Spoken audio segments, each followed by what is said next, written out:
That's good. Yeah. Now, if your baby is born prematurely, it can be an incredibly frightening experience.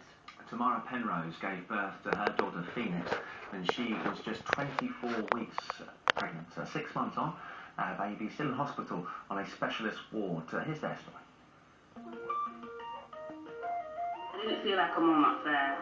Didn't feel like a mum at all, because when a mum has a baby, she has to hold him and feel that bonding. I didn't feel like with Phoenix because she got whisked away from me. I have my ups and my downs, and like I do cry when I go home and like get really upset because I come here all the time and like you have people that I know, they'll be like, oh, where's your baby, how is she? And it's like upsetting to tell them that she's still in hospital, and I'm like, oh, she's still in there, and it is upsetting, but I get through it. I feel happy that she's come so far to a little chunk that she's turned into now. she's hard work, but I love her to bits. Well, Karen and Alan will know what it's like for Tamara and what she went through there, because their 7-year-old son Jack was born at 24 weeks and had a bleed on the brain at birth, which has affected his development, but is otherwise very healthy, we're pleased to say. And Dr. Hilary joins us on the sofa. So, my goodness, I mean, finding yourself at the point of having a baby at 24 weeks, what was going through your head then?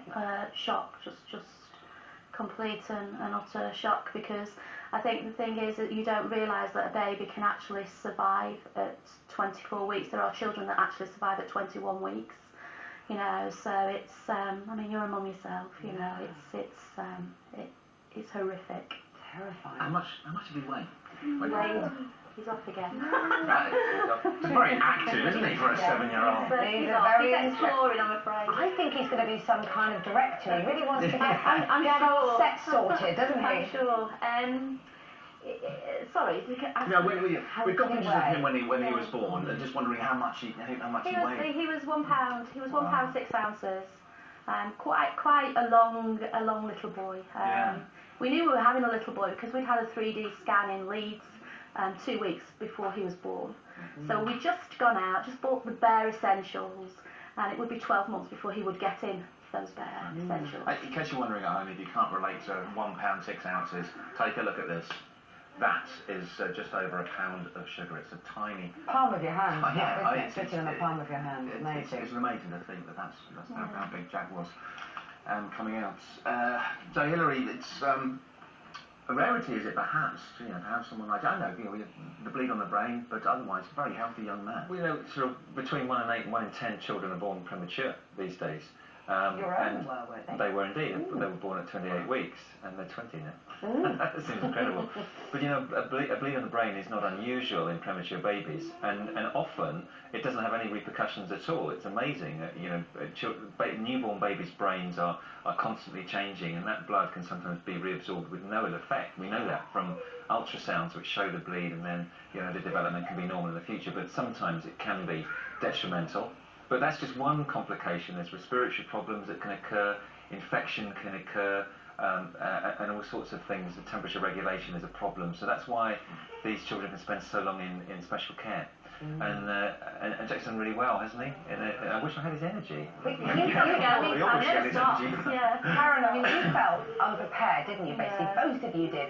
From the simplest things to like where to go to get clothes that small, to bigger things, and that's why you want to make this film now.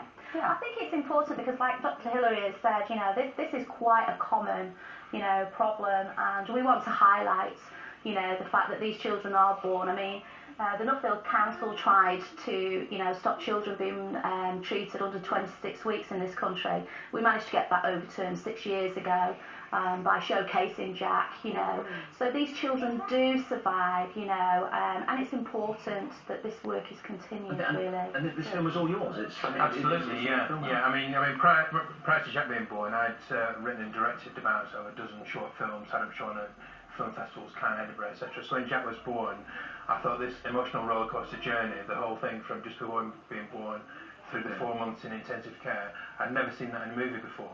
And I thought, I want to do this, I want to write this. So I spent about 3 years writing that as a feature film, and we're calling it 24weekers, so it's quite a catchy title.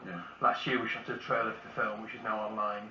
Got a casting director on board, Lee Mountjoy, who's got the script out with quite a lot of agents at the moment. We're looking to announce the cast he can in May. So. Oh wow. Well, I tell you what, I think you found your floor manager because Jack, he's sorted out all our crew, and he's got everybody ship shape. He's checking all the light fittings. No problem there at all. To be honest with you, he's doing a much better job than half the crew we have around here. So now you've done it. Now you've done it. Lovely to hear your story. I'm glad it's ended so well for you personally. Good to speak to you. Thank you for having us. Thank you. Thanks, Jack. Bye, Jack. Go see off. Still to come on Daybreak. Star